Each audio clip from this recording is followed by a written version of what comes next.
guys, and welcome to the channel. Today I'm going to show you how you can send fax message from your WIKO U Pulse. So on the first step, open the Play Store and look for the fax app. Choose one of them. I'm always using the Easy Fax.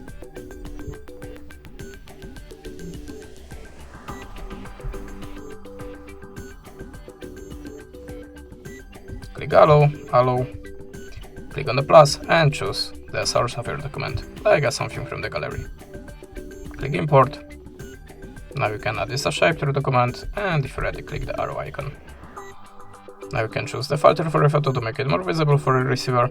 You can also add a signature text and gravity by these icons. If you're ready, click Accept. Type the number displays. Select country from the list.